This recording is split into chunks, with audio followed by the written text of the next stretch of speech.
De regreso con ustedes aquí en Con Todo y Pensini por Globovisión. Bueno, una interesante entrevista con Juan Pablo Olalquiaga, presidente de Conindustria, @JP Olalquiaga, a quien quiera hacerle cualquier comentario, y también escríbanos hashtag Con Todo y Pensini.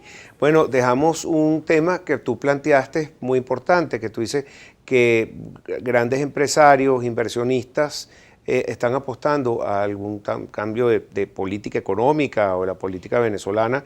Quería que tú ampliaras esa información y por qué y de dónde sacas esta Sí, Pedro. Bueno, fíjate conclusión. que como consecuencia del plan de políticas públicas, de la propuesta de políticas públicas que tenemos en Conindustria y que tú amablemente nos permitiste presentar 2 capítulos de ella recientemente cuando trajimos a Humberto García Larralde y a Mario Olga Girán, este mismo plan de políticas públicas nosotros lo presentamos en el Consejo de las Américas en Nueva York hace unos mes y medio, un poquito más, 2 meses atrás, ¿no? Fue una sesión muy concurrida ese día en la sede de la Consejo de las Américas en Nueva York, y fueron empresas multinacionales, fueron bancos de inversión, fueron compañías de asesoría. Fue muy concurrida. Fue muy concurrida, estaba Muchos lleno. venezolanos. No muchos venezolanos, mucha compañía multinacional principalmente. Había uno que otros venezolanos, pero principalmente mucha compañía multinacional. ¿Qué estaban buscando? ¿Qué información? Bueno, fíjate que yo creo que ahí Venezuela siempre ha sido una economía que está por el orden de los 250, 280 mil millones de dólares. En este momento es una economía que más bien se acerca a los 90 mil millones de dólares y con un proceso de destrucción en todos los ámbitos muy importante, ¿verdad? Venezuela es un país en el cual, como consecuencia de tener altos ingresos petroleros, pues hay unos márgenes de comercialización que son mejores que en otros países del mundo. Hay unos volúmenes de venta que son mejores por tipo de producto que en otros países latinoamericanos, ¿verdad?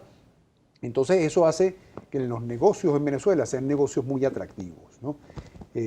Todas las compañías multinacionales que han estado aquí, pues tienen buenos niveles, o tenían buenos niveles de renta cuando teníamos nosotros una economía que era relativamente estable. Por eso es que venían para Venezuela. Yo te puedo señalar, por ejemplo, hay una compañía peruana que se dedicaba a cosméticos, que operaba en 16 países y el 60% de su utilidad provenía de Venezuela. Sí. ¿Verdad?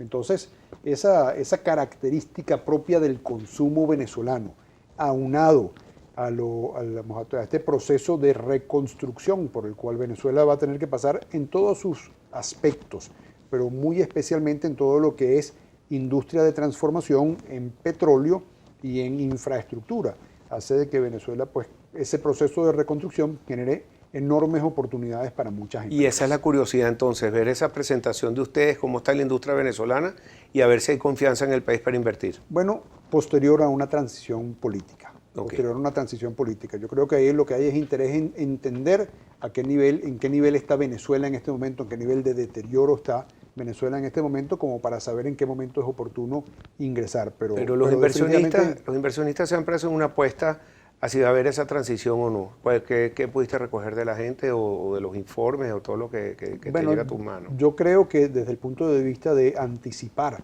la transición, todo el mundo presume, o todo el mundo con que uno puede ir conversando, presume de que Venezuela está, pues, en el final de este proceso, ¿verdad? Como consecuencia, la hiperinflación es la demostración del fracaso importante del modelo. La diáspora es la demostración de que la sociedad venezolana no puede soportar esto más. Y las sanciones internacionales son una demostración de que el hemisferio y más allá, el continente europeo, no convalidan el que este proceso político continúe. Okay. Todo eso huele a final. Fíjate, tuve la oportunidad de estar cerca de Rodríguez Zapatero con otros amigos, unos periodistas muy serios, Blanca Vera Saf, estuvo Andrés Rojas Jiménez, y él publica esto para que no usar de referencia lo que yo escuché, sino lo que publica Andrés Rojas, que él dice que le preguntó a Rodríguez Zapatero antes de las elecciones, él venía como observador, que si él pensaba que podía haber algún cambio en la política económica, en la política monetaria, en la política fiscal, por todo lo que está pasando. Y él dijo rotundamente que no, porque habían sido muy tercos con todo lo que ha sido esta política desde hace mucho tiempo y no lo veía a corto plazo. ¿Qué opinión tienes tú? Porque viene tuviste lo que pasó con la reconversión monetaria, todo el mundo esperaba que iba a venir y después reveló como que no estaban preparados para eso y los bancos hasta presionaron y eso le afecta a todo el mundo, los camarógrafos, todo nos hubiera pasado 4 días, por ejemplo, sin banco, sin operaciones, eso es un caos. Y llama la atención de que no hayan estado preparados. A mí no me llama la atención de que no hayan estado preparados. No, pero que si tú anuncias una cosa y que es tan... El billete de 100, Pedro, el billete de 100 dijeron que lo iban a recoger en 3 días en diciembre del año 2016 y estuvo pedaleando hasta mediados del 2018, ¿verdad? Entonces, yo creo que este proceso de reconversión va a ser de que el cono monetario que tenemos en este momento dure posiblemente hasta mediados del 2019, ¿verdad?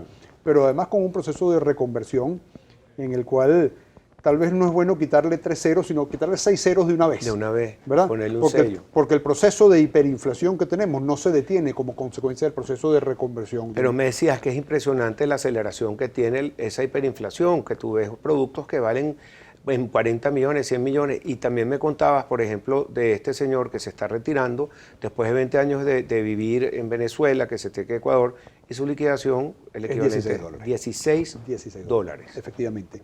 Pero regresando al tema de si la economía se puede recuperar o no, yo lamento estar de acuerdo con Zapatero, ¿verdad? Porque creo que no es para los venezolanos no es una cosa que nos plazca encontrar coincidencias con él. Pero más allá de eso, en este caso, pues sí tengo que encontrar una coincidencia con él. Yo no veo ninguna forma de que la economía venezolana se pueda recuperar bajo la tutela del señor Maduro. Fíjate, la hiperinflación es la consecuencia de la emisión de dinero que no tiene respaldo en una economía real en condiciones de que no hay suficientes bienes o servicios en los cuales esos bolívares pueden encontrar poder adquisitivo, puedan encontrar bienes en los cuales poder realizar transacciones, ¿verdad?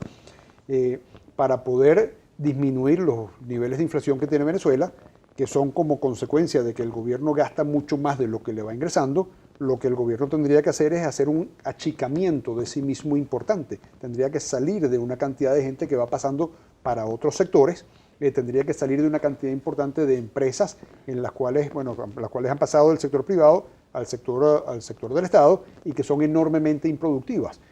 Como muestra PDVSA. PDVSA no solía tener cerca de unas 30.000 personas cuando producía 3.200.000 barriles diarios. Claro. Y hoy en día no tiene cerca de 160.000 personas para producir menos de 1.500.000. Y es muy difícil recuperar esa producción si no tienes el personal necesario para hacerlo. Bueno, y especializado como lo teníamos. Pero tienes estas 100.000 personas adicionales o 120.000 personas adicionales que no hacen absolutamente nada, ¿verdad? Porque que no agregan valor, porque tú producías mucho más con mucho menos personas.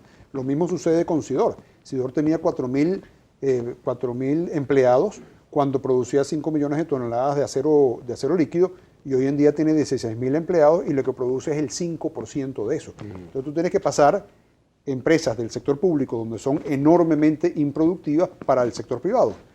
¿Quién va a comprar en Venezuela una empresa del sector público en este momento, aun cuando te la regalen? Porque aun cuando te la regalen tú tienes que invertir en la recuperación. Y hay que ver en qué condiciones está y qué empleados puedes tener especializados para poder producir. Entonces, ponte... Sí, tenemos que ir a una pausa, pero tengo un minutico para y seguir con ese tema.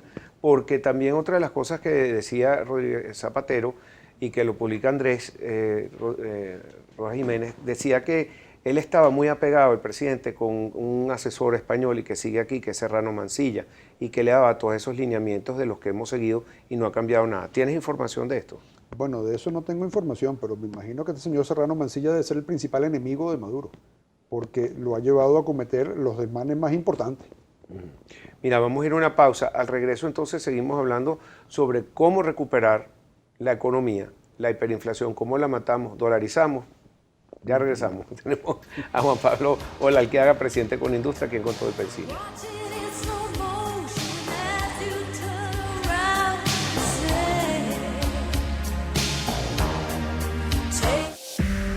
Usted está viendo Con Todo y Pensilio.